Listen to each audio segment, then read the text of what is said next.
எல்லாருக்கும் வணக்கம். நான் நம்ம தேனி தண்டல் சேனல்லேருந்து பூங்கொடி பேசுகிறேன். இன்றைக்கி நாம் பார்க்க போகிற வீடியோ என்னென்னு பார்த்தீங்கன்னா, ப்ளவுஸுக்கு பேக் சைடு நாம் அந்த நாட்டு ரோப் கயிறு தப்போம் இல்லையா, அதுதான் நாம் பார்க்க போகிறோம். வீடியோக்குள்ளே போகிறதுக்கு முன்னாடி நம்ம சேனல் வீடியோஸ்லாம் பார்த்துருப்பீங்க. உங்களுக்கு உபயோகமாக இருந்திருக்கும், கண்டிப்பாக உபயோகமாக இருக்கும் அப்படிங்கிறத நான் தெரியப்படுத்திக்கிறேன். உங்களுக்கு உபயோகமானதாக இருந்தால் உங்கள் ஃப்ரெண்ட்ஸுக்கு நம்ம சேனலை ரெக்கமெண்ட் பண்ணுங்கள். அடுத்தடுத்து நாங்கள் நல்ல நல்ல வீடியோஸ் போடுவோம். உங்களுக்கு பிடிச்சிருந்ததுன்னா நீங்கள் கமெண்டில் தெரியப்படுத்துங்க, இல்லை உங்களுடைய லைக் மூலமாக தெரியப்படுத்துங்க. அது எனக்கு அடுத்தடுத்த வீடியோ போடுறதுக்கு எனர்ஜியாக இருக்குங்கிறத நான் தெரியப்படுத்திக்கிறேன். ஓகேங்களா? இப்போது நாட்டு தைக்கிறதுக்கு நாம் வெட்டிக்கிட போகிறோம் துணி. இது கிராஸ் பீஸில் இருந்தால் தான் கரெக்டாக இருக்கும். ஸ்ட்ரைட் பீஸில் இருந்தால் கண்டிப்பாக அது திருப்புறதுக்கு வரவே வராது. அதனால் நல்ல கிராஸாக எடுத்துக்கோங்க. இந்த மாதிரி எக்ஸ்ட்ரா இருக்கிறத கொஞ்சம் கழிச்சு விட்டுருங்க. கழிச்சு விட்டுட்டு ஓரளவுக்கு ரொம்ப 45 டிகிரி இல்லாட்டினாலும் ஓரளவுக்கு நல்லா கிராஸாக இருக்கிற மாதிரி எடுத்துக்கோங்க. நான் 1.5 இன்ச்சு அகலம் நான் இதை மார்க் பண்ணிக்கிறேன். என்னோடய ஸ்கேலோட சைஸ் 1.25 இன்ச்சு அகலம். அதை நான் மார்க் பண்ணிவிட்டு வெட்டினேன்னா கரெக்டாக இருக்கும். அந்த மார்க் பண்ண இடத்த தாண்டி வெட்டினேன்னா எனக்கு 1.5 இன்ச்சு கரெக்டாக இருக்கும். அந்த 1.5 இன்ச்சு ஏன் வெட்டுறோம் அப்படின்னா, 1/4 இன்ச்சு நம்ம தைச்சா போதும். காலும் 1/2 இன்ச்சு நமக்கு அந்த இதில் போயிடும், ரவுண்டில் நாட்டுக்கு உள்ளே போயிடும் சைஸு. அப்புறம் 1/2 இன்ச்சு எக்ஸ்ட்ரா துணி இருந்ததுன்னா நம்ம எடுத்து விடும்போது நமக்கு அதோட திக்னஸ் கரெக்டாக இருக்கும். அதுக்காக தான் அந்த 1.5 இன்ச்சு நாம் எடுக்கிறோம். இது நல்லா அது இப்படி சிங்க் ஆகணும். அப்படின்னா தான் நமக்கு அடிக்கிறதுக்கு நல்லாயிருக்கும். இப்போது இதை அப்படியே டபுளாக மடித்து ஈவனாக வச்சுக்கணும். நம்மளுடைய ஃபூட்டரோட சைஸு ஒன் சைடு சைஸ் இருக்கு இல்லையா, அந்த சைஸு 1/4 இன்ச்சு. அந்த சைஸ் 1/4 இன்ச்சு. அந்த 1/4 இன்ச்சுக்கு பெருசாக ஆகாமல் தான் நாம் அடிக்கணும். அடிக்கும்போது இன்னொரு கையால் பிடிச்சி இழுத்துக்கிட்டே அடிச்சிங்கன்னா அது சுருக்கம் இல்லாமல் நல்லா நமக்கு நீட்டாக கிடைக்கும். அதுக்காக தான் நாம் இன்னொரு கையால் பிடிச்சி ஆப்போசிட் சைடு இழுத்துக்கிட்டே தைக்கணும். நமக்கு ரொம்ப நல்லா நீட்டாக ஃபினிஷிங் வரும். எட்ஜில் நான் அதை க்ளோஸ் பண்ணி டேக்காக போட்டுருவேன். அது எதுக்குன்றதை நான் திருப்பும்போது சொல்கிறேன், உங்களுக்கே புரியும். இப்போ நாம் இதில் 2 கயிறு அடிக்கிறோம். ஒரு கயிறு நான் அந்த டேக்காக போட்டு முடிச்சிருக்கேன். இப்போ அடுத்த கயிறு நாம் அடிக்கிறோம். 1/4 இன்ச்சுக்குள்ளேயே அதை கவனமாக பார்த்து அடிச்சிட்டு வாங்க. இதுலேயும் எட்ஜு வரும்போது டேக்கா போட்டுக்கணும். அந்த டேக்கா நாம் அந்த 1/4 இன்ச்சு அடித்தோம் இல்லையா, அதை க்ளோஸ் பண்ணுற மாதிரி அடிச்சுக்கணும். இப்போ நம்ம 2ஐயும் அடித்து முடித்தாச்சு. அதோட பிசுறு பகுதி இருக்குல்ல, அது எல்லா இடத்துலையும் ஈவனாக இருக்கா அப்படின்னு சொல்லி கொஞ்சம் செக் பண்ணிக்கோங்க. எக்ஸ்ட்ரா இருக்கிற இடத்துல அதை கட் பண்ணி விட்டுக்கோங்க.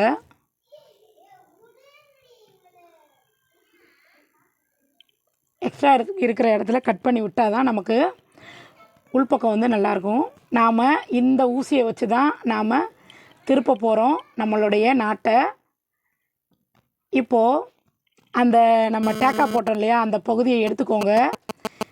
2 தானே நாம் டபுளாக தானே ஃபோல்டு பண்ணியிருக்கோம். அந்த இடத்துல அந்த 2ஆக இருக்கிறத பிரித்து விடுங்க.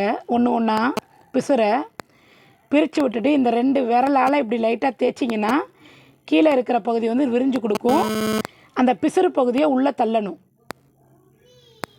இந்த பிசுறு பகுதியை இதை உள்ளே தள்ளும்போது நமக்கு அந்த ஊசி உள்பக்கமாக போயிட்டு நம்மளுடைய எட்ஜு வரைக்கும் அதை அப்படியே தள்ளிட்டு போங்க.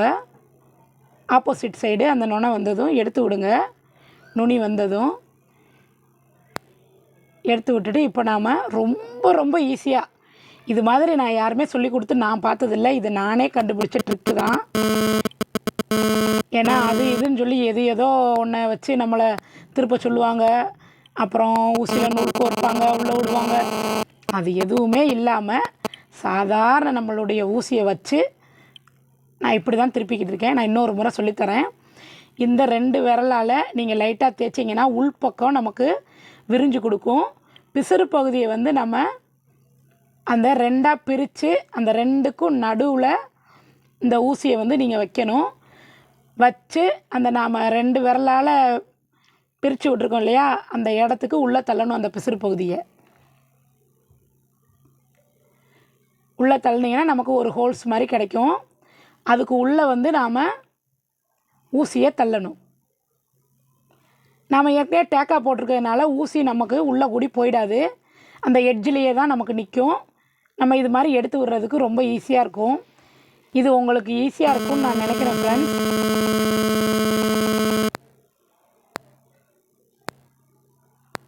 இது மாதிரி நல்லா எடுத்து விட்டுக்கோங்க.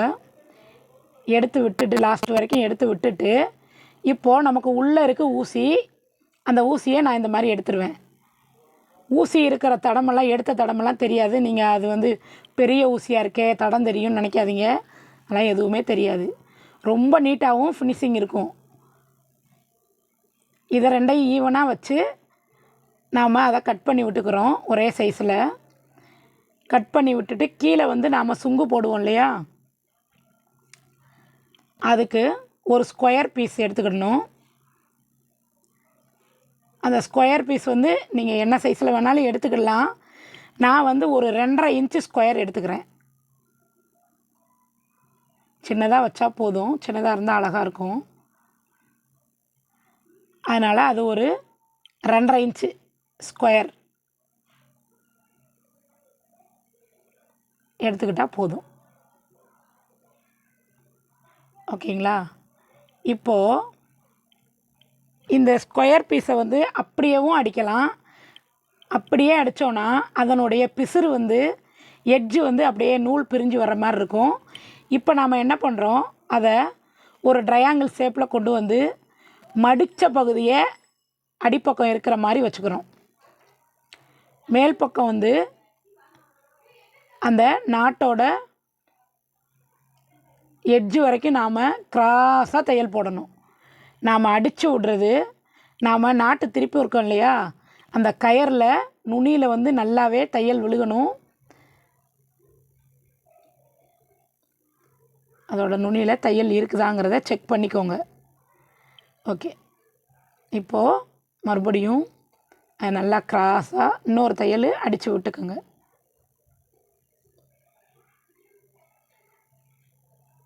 ஸ்கொயரை ட்ரையாங்கிள் ஷேப் ஆக்குறோம். அதோட சென்டரில் இந்த நாட்டை வைக்கிறோம். வச்சு அதை டபுளாக ஃபோல்டு பண்ணிவிட்டு நமக்கு எந்த அளவுக்கு சைஸில் ட்ரையாங்கிள் வேணுமோ அந்த சைஸில் நாம் இது மாதிரி கிராஸாக அடிக்கிறோம். ஓகேங்களா? கயர் வந்து நமக்கு கயர்லையும் விழுகணும் அந்த தையல் கிராஸாக அடிக்கும்போது. ஓகேங்களா? அடிச்சாச்சு. எப்பயுமே 2 ஸ்டிச்சிங் போட்டுருங்க. அது வந்து நல்லா ஸ்ட்ராங்காக இருக்கும் 2 ஸ்டிச்சிங் போடும்போது. ஓகே, இப்போ எக்ஸ்ட்ரா இருக்கிற பிசரை வந்து நாம் கட் பண்ணி விட்டுறலாம். கொஞ்சமாக விட்டுட்டு கட் பண்ணி விட்டுட்டு அதை அப்படியே திருப்புங்க. திருப்புனா நமக்கு அந்த சுங்கு ரெடி ஆயிடுச்சு. இது நீங்கள் என்ன சைஸில் வேணாலும் எடுத்துக்கலாம். 4 இன்ச்சில் கூட எடுத்துக்கலாம். உங்களுக்கு பெருசாக வேணும் அப்படின்னா 4 இன்ச்சு ஸ்கொயர் பீஸ் எடுத்துக்கிட்டிங்கன்னா இதை விட பெருசாக கிடைக்கும். இது வந்து பேசிக் தான். இதை வச்சு நம்ம நிறைய வந்து அடிக்கலாம். நான் அதெல்லாம் அடுத்தடுத்த வீடியோவில் நான் உங்களுக்கு சொல்லித்தரேன். இது பேசிக், நான் பேசிக்கான வீடியோ இது போட்டிருக்கேன். ஓகே ஃப்ரெண்ட்ஸ், இன்றைக்கி நாம் ப்ளவுஸுக்கு தைக்கிற நாட்டு எப்படி தைக்கிறது, ரொம்ப ஈஸியாக எப்படி தைக்கிறதுங்கிறத பார்த்துட்டோம். Thank you so much. Thank you for வாட்சிங். நம்ம சேனல் சப்ஸ்கிரைப் பண்ணி வச்சுக்கோங்க. நம்ம சப்ஸ்கிரைபருக்கு ரொம்ப ரொம்ப நன்றிங்க. Okay, thank you.